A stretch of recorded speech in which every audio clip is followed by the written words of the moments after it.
The morning sunlight slowly crept through the thin white curtains, touching the wooden table where 2 cups of warm tea were waiting. Outside, the sound of birds blended with the faint hum of the countryside, peaceful, gentle, and alive. James leaned against the doorway, watching Tu Diep as she tied her hair into a simple braid. Her hands moved gracefully, her smile quiet yet warm, as if she were painting light into his weary life. It had been months since their lives had finally settled down after the storms. The betrayals, the loss, the rebuilding. The world once knew James as a powerful CEO who ruled skyscrapers and boardrooms. Now he was just a man in a modest house with a small garden, learning how to find peace again. And Tu Diep, once the shy village girl who sold vegetables in the market, had become his strength, his anchor, and the calm in his chaos. "Breakfast is ready," she called softly, her voice as sweet as the morning breeze. James walked over, pulling out a chair. The table was simple, a bowl of soup, some fresh bread, and boiled eggs. Yet it felt like a feast because it was made with care. "You didn't have to wake up so early," he said, smiling as he looked at her. Tu Diep shook her head lightly. "I like the quiet mornings, and I like seeing you start your day with a smile." He laughed quietly, reaching out to brush a strand of hair from her face. "You're the reason I smile, Diep."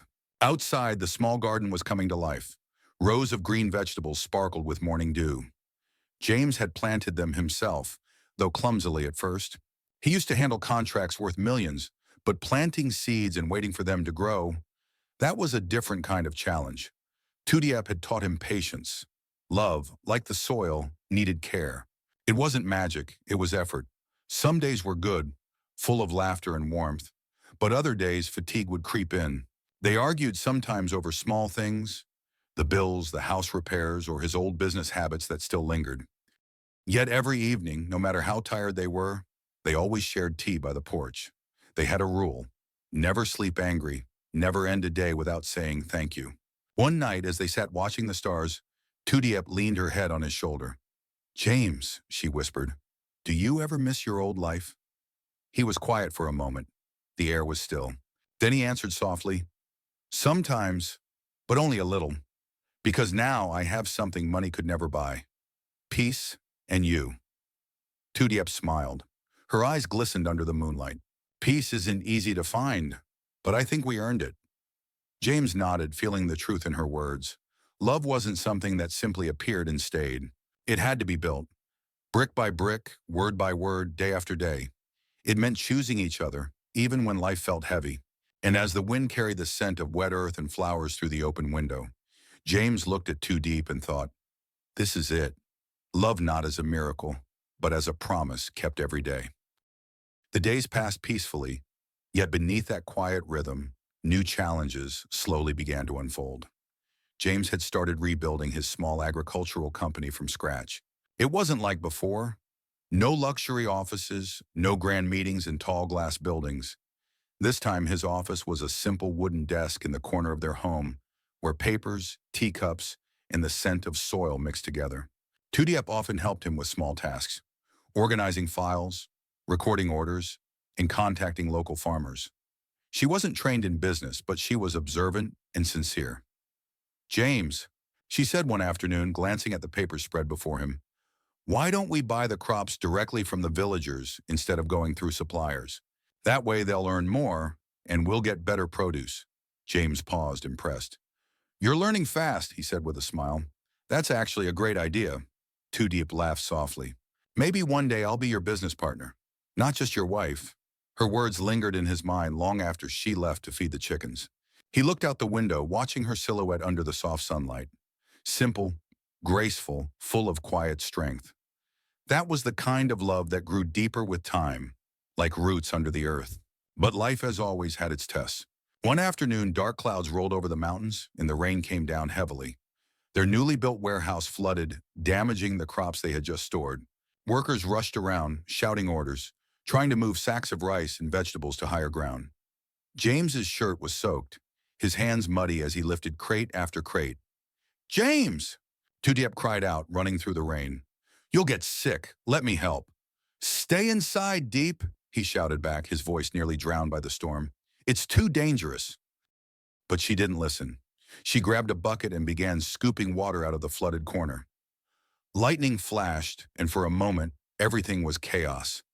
The wind howled, the rain struck the roof like drums, and the two of them worked side by side, soaked to the bone. When the rain finally stopped, the warehouse was a mess. Half of the goods were ruined, and James sat down, exhausted, his face pale. Tu Diep knelt beside him, her hands trembling slightly. "We lost so much," she whispered. James nodded, his voice heavy. "I know, but we'll rebuild. Again." She looked at him, tears glistening in her eyes. "Aren't you tired, James? Every time we stand up, something knocks us down." He took her hand gently, his thumb brushing against her wet skin. "Of course I'm tired," he said softly. "But when I look at you, I find my reason to keep trying." That night, as the rain dripped from the roof and the smell of wet earth filled their home, James and Tu Diep sat close together by the fire. They didn't talk much. Words felt unnecessary. Their silence spoke of faith, of resilience, of love that refused to fade even in storms. Tu Diep leaned her head on his shoulder, whispering, "Maybe love isn't about never falling. Maybe it's about getting up together, every time."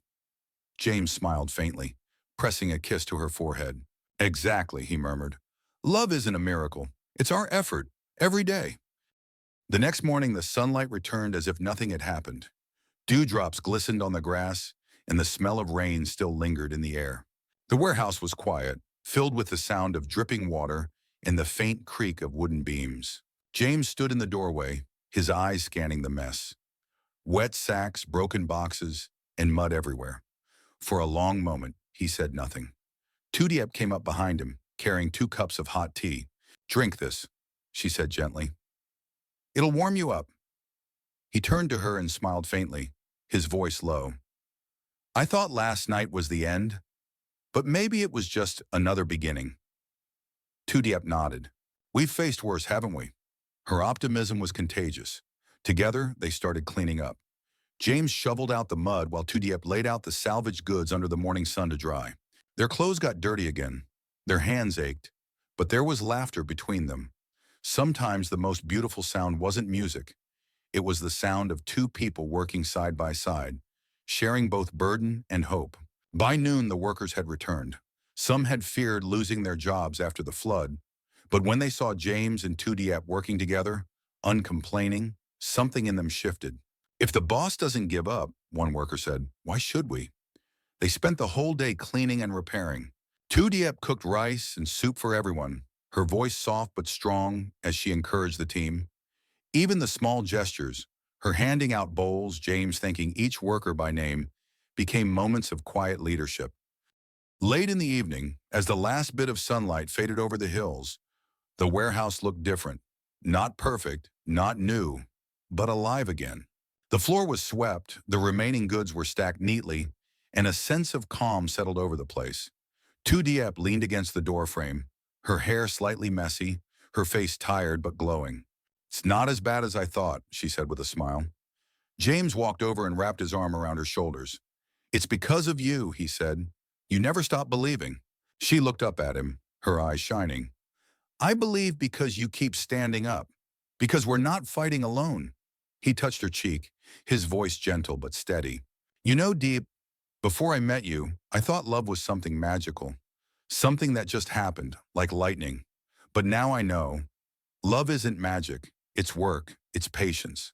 It's us right here, choosing each other, even when everything falls apart." Tu Diep smiled softly. "Then let's keep choosing each other, every day." That night, after everyone had gone home, they stood outside under the stars. The rain had washed the sky clean, and the moonlight shimmered on the wet ground. James pulled her close, feeling her heartbeat against his chest. "We'll build again," he whispered. "Better this time." Tu Diep looked up, her eyes filled with warmth. "As long as we're together, I believe we can."